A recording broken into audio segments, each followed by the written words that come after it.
Welcome to the Fibromyalgia podcast. I'm Tami, fibromyalgia coach, author, and founder of the International Fibromyalgia Coaching Institute.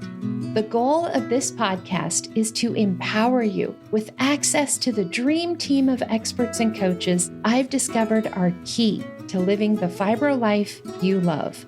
From the comfort of your own home, and maybe even your pajamas, I'll help you take back control of your life and health. To help out with fibro fog, I always include full show notes and additional resources at fibromyalgiapodcast.com.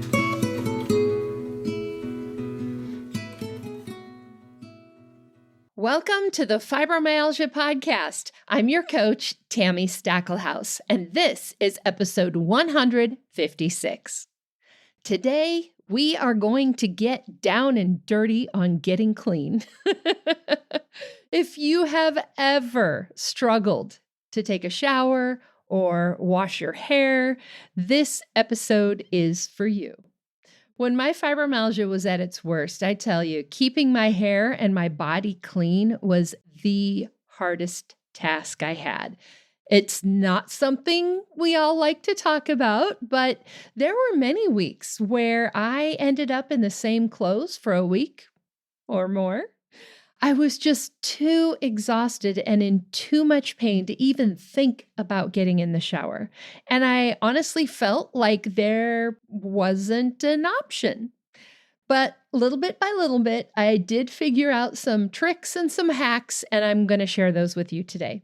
I am actually excited to do this episode because this is a topic that people just don't want to talk about, right? It's embarrassing. If you can't take a shower, if you can't keep your body clean, if you can't keep your hair clean, it feels like such a basic thing that we should know how to do as a human and be able to do as a human. And so as patients, we don't want to admit that we're struggling with something like this, and we don't want to ask. And for those of us who are influencers in the chronic illness space, we don't want to talk about it either because it's embarrassing. There is just so much stigma around not keeping our bodies clean, and for good reason, right? We don't look good, we don't smell good, and we don't feel good. The added challenge is that we often will end up with depression. Fibro studies have shown that as many as 89% of us are also diagnosed with depression. And not bathing is actually one of the warning signs for depression. Now, if you're exhausted and you're in pain and you can't take a shower because you're exhausted and you're in pain, that is depressing. So I'm not sure which comes first, the depression or the fibromyalgia, if they have a root cause or if it's just depression about our situation.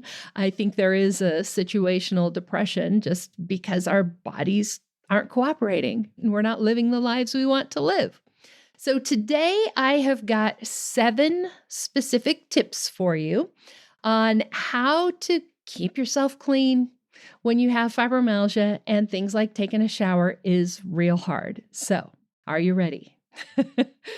Number 1, be honest about how often you actually need to bathe. Here in the US, there is a culture where we are supposed to take a shower every single day.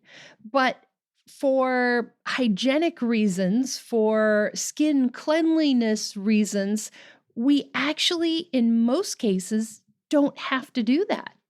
Especially for fibro people, we're not out there running around, exercising hard, sweating real hard. We're mostly sitting on the couch, right? We're mostly sedentary.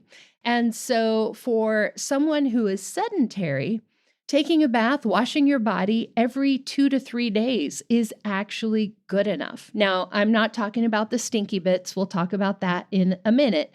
Things like the pits, those might need a little more frequent bathing. Like I said, we'll talk about that in a second. But in general, you only need to take a shower, take a bath, wash your body every 2 to 3 days. Same thing for your hair. If you have normal hair, Not counting putting product in your hair, not counting, of course, exercising, getting sweaty, a hot day where you're sweaty. Normal hair, normal days, you can usually go 2 to 3 days before you need to wash your hair. If you have dry hair like I do, or curly hair tends to be on the drier side, it can take a little bit more oil and moisture. You only need to wash your hair every 3 to 7 days. Think about that. 3 to 7, that's once or twice a week, right?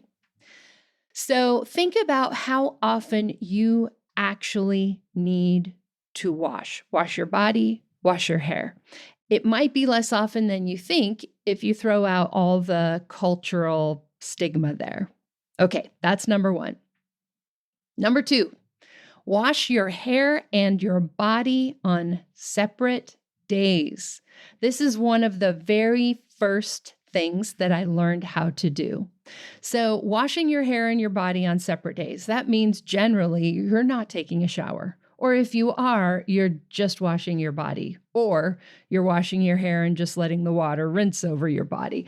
But mostly when I did this, I was not taking showers. I would take a bath at night, and usually an Epsom salt bath. So that bath was getting me clean, but it was also therapy, right? So taking a bath, and then on a different day, I would actually wash my hair in the sink. Shorter hair, of course, is a benefit to this, but even if you are just hopping in the shower and just washing your hair, or hopping in your shower and just washing from the neck down, it is less time, it is less energy, because it's not just the energy you spend bathing, it's also the energy that you have to spend getting dry or drying your hair or whatever it is, right? So split that up. Wash your hair on one day, wash your body on a different day. That's tip number 2. Tip number 3, only clean what you need to. And this is what I was talking about earlier with not needing to bathe every day, but doing every 2 to 3 days. There are some parts that probably should be washed every day. And those bits, so armpits, washing, your crotch, those kinds of things probably should be done more often, but you can just do that. I'll give you some tips on how to just do that, but also thinking about your hair. If you've got bangs, sometimes those get oily before the rest of your hair. So just wash your bangs. You can do that in the sink. You can pull your bangs out, you can wash them, you can dry them. All of your hair doesn't need to get washed. So only wash the parts that actually need to be washed. Now, that's tip number 3. So tip number 4 is to use those quick clean hacks like wipes and dry shampoo. So things like baby wipes are great for cleaning those parts that need to be washed, but you don't need to wash all of you. Dry shampoo is great for getting an extra day or 2 before you wash your hair. So don't be afraid to utilize those things. I think so often with fibromyalgia, with any chronic illness, with any disability, I'll even say, we have this stigma, we have this thought in our head about what it looks like to be a successful human being. And that means walking without aid. That means parking in a normal parking space. That means taking the stairs and not the elevator, taking a shower and washing your hair every day. We need to get rid of those thoughts. There is no reason for those to be true. It's just societal norms. It's just stigma in many cases. We need to set our own rules, and the goal is to be healthy, right? Be hygienic, be not stinky for your people around you, right? So what do you need to do that? Not what do you need to do to meet all of these societal requirements, right? So use baby wipes. You can get unscented ones. I used to buy a case of the unscented baby wipes at Costco and use those. They were great. You can also, like I said, use dry shampoo. There are lots of little hacks like that, and I will actually put some of my favorites in the show notes. They're starting to make a lot more of these things that are organic, they're gluten-free. We actually have to worry about gluten in our cosmetics and cleansers, but there are a lot more of these things that are safe for sensitive bodies because a lot of them are actually made for babies. So don't be afraid to use baby things because they'll be safe for your sensitive fibro body. So I'll put some of my favorites in the show notes. But number 4 is to use those quick, clean hygiene hacks. One other thing I will actually add for number 4 here. I had a client years ago who had chronic fatigue in addition to fibromyalgia. And so she was very, very low on energy. And she even got the disposable toothbrush things, the swabs and things like that, so that when she was ready to fall asleep, she could still clean her teeth without having to get up and go into the bathroom and do all the things. So there are lots and lots of hacks like this. Number 5, plan ways to conserve your energy. Now, all the tips that I've had so far for you are saving energy, right? Not washing your hair as often is saving energy, right? Only cleaning what you need to is saving energy. Using things like wipes and dry shampoo is saving energy. But we can take that a step further. So, to give you an example, went and got my hair cut today. Yesterday, after I got done exercising, I was a little bit sweaty, but I'm like, you know what? She's going to wash my hair tomorrow. I don't need to wash it today and then have her wash it again tomorrow. That's actually not good for my hair, right? So I put my hair up and just washed from the neck down. Save myself some energy. Didn't mean I have to deal with wet hair and drying it and all the things, right? You can think about different hairstyles. A different haircut or doing your hair a different way can potentially save energy. I tell you what, holding a hairdryer over the top of your head, that is exhausting. So how can you save energy there? I actually plan the days that I wash my hair and take a shower around the days that I'm going to Pilates, right? So if I'm going to Pilates on Saturday and on Tuesday, then I'm probably taking a shower either those days or the next morning. I don't need to go to Pilates and do something else another day because then I'm going to want to take a shower after I'm sweaty anyway, right? So you can plan around that. You can plan your wash days around events that you have. If you know you've got a family event coming up, if you know you're going to church on Sunday, if you know you have a doctor's appointment, you can plan. Maybe not the same day, maybe it's the day before, but you can plan so that you don't have to do it multiple times, right? We're saving energy and doing as little as we can. So that's number 5, planning ways that you can conserve energy. Number 6, incorporate mobility aids. This is going back to that thing about the stigma around what it looks like to be a successful human being, and that we are too young to use old people things. Or maybe even you are at an older age and you just don't want to admit that maybe you need it, right? So think about the things that will save you energy, that will save you pain, that will make this easier for you. So here's some examples. I have a stool in my bathroom. It's just a short little stool, a little one I got at IKEA. It's just a little stool, painted white, matches the cabinets in my bathroom, and it literally sits in front of my sink. It's a stool you sit on, not a stool to stand on to be able to reach higher. It's a sit on it stool, and you can sit down to brush your teeth.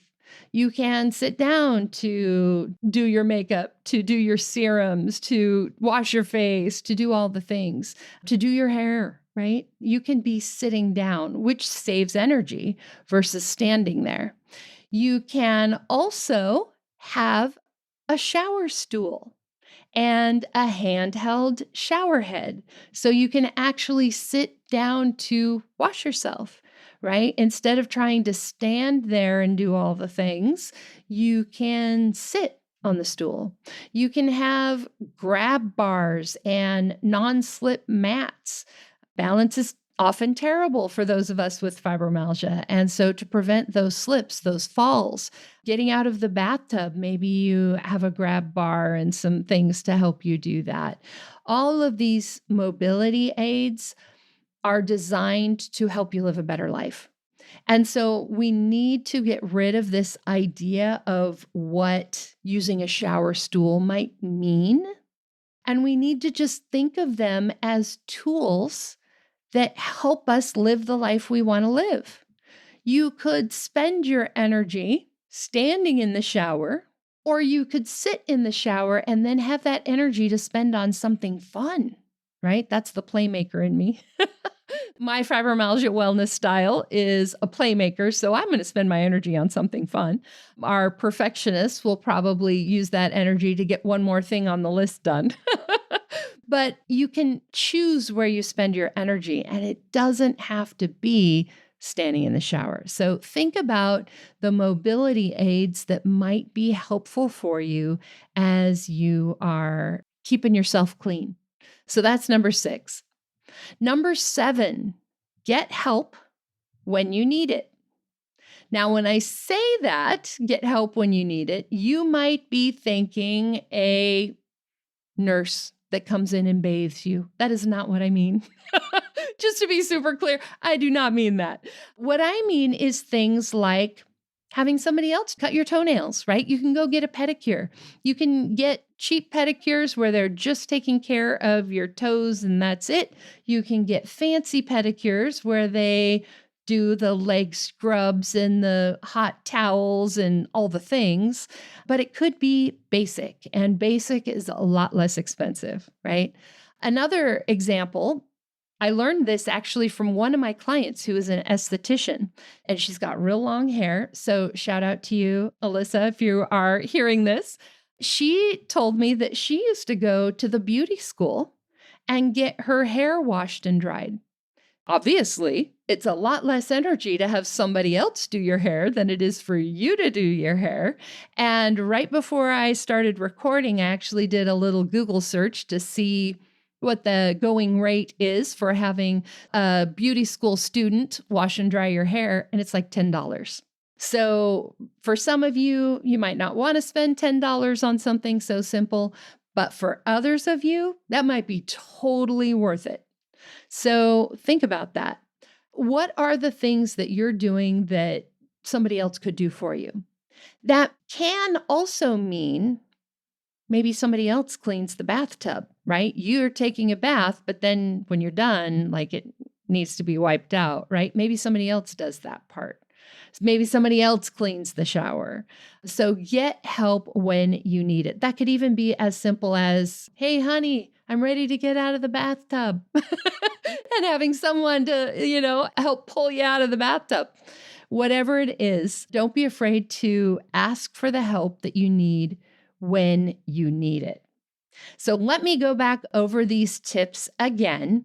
We can get real specific on the tips, but these are just some general ones to get you started. So number 1, be honest about how often you actually need to bathe your body and how often you need to wash your hair. It's probably less often than you think. Number 2, wash your hair and your body on separate days. Number 3, only clean what you have to. Number 4, use those quick, clean hygiene hacks. Things like baby wipes and dry shampoo. Number 5, plan ways to conserve your energy. This usually revolves around planning when you do what so that you can take advantage of the energy you're already spending. Number 6, incorporate those mobility aids. If you need them, use them. It's not a reflection on who you are as a person, how good you are. You don't get extra gold stars if you don't use them. Number 7, get help when you need it. All right. So those are my 7 main tips. And, I'll be honest with you. Some of these things were things that I would talk through with my coach when I was first trying to manage my fibromyalgia. Sometimes we need to have a conversation about our exact situation and why something is hard for us as an individual. And so if you want to have a conversation like that, consider scheduling a consultation with me or one of my students or coaches. I will tell you, every single one of us has fibromyalgia, which means at one point or another, we have struggled with this exact same thing. I promise you, you are going to be talking to someone that you don't need to be embarrassed to share this with. We are going to give you a whole lot of compassion, a whole lot of grace, and we are going to say, I understand, because we do. We have been there. So if you need help with things like this, please reach out to us. We would love to help you and to help you make some strategies, some hacks specific to your life, some tips specific to your life. I've just barely given you the tip of the iceberg here. There is so much more. Now, as I mentioned, I'm going to have some of my favorite hacks, some of my favorite products. I'm going to list them on our show notes page, and that is episode 156. So you'll find us at fibromyalgiapodcast.com/156 for episode 156, and I'll have all those out there for you. All right, so now we've got this week's listener shout out. This email came from Kim, and she sent it to us, giving us some feedback on our fibromyalgia wellness style quiz. I mentioned earlier that my fibromyalgia wellness style is the playmaker.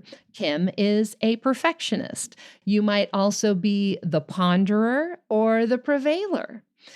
To find out, you can take this free quiz. And when you take the quiz, you'll have the option to sign up for a free, in-depth analysis of your fibromyalgia wellness style that gives you tips on how to better manage your fibromyalgia based on your personality. I did a whole episode on the fibromyalgia wellness style quiz. You'll find that in today's show notes as well. fibromyalgiapodcast.com/156 for today's episode. And if you want to take the quiz, super simple. Just go to fibroquiz.com. All right, this is what Kim had to say. Thank you for this quiz. It absolutely resonated with me, and the questions were very relevant. I have been dealing with symptoms for 20 plus years and received a diagnosis about 2 years ago. I am so glad I found your podcast, site, and resources. The questions in this quiz sounded like all the things I would want to tell someone about myself when developing a treatment plan. I love that. I'm going to read that again. The questions in this quiz sounded like all the things I would want to tell someone about myself when developing a treatment plan. I am actually crying now, knowing that there is someone out there who truly understands. Thank you so much for that feedback, Kim. And I am so glad that it hit you just right. And so if you're listening to this, you want to find out what your wellness style is, again, it's just at fibroquiz.com. You can also go to today's show notes. We'll have a link to that other episode where I talk more about the fibromyalgia wellness style. Today's show notes you can find at fibromyalgiapodcast.com/156. And like Kim said, we do truly understand, whether it's understanding what it means to be a perfectionist or understanding how hard it can be to take a shower and keep your hair and your body clean. I promise you, we get it.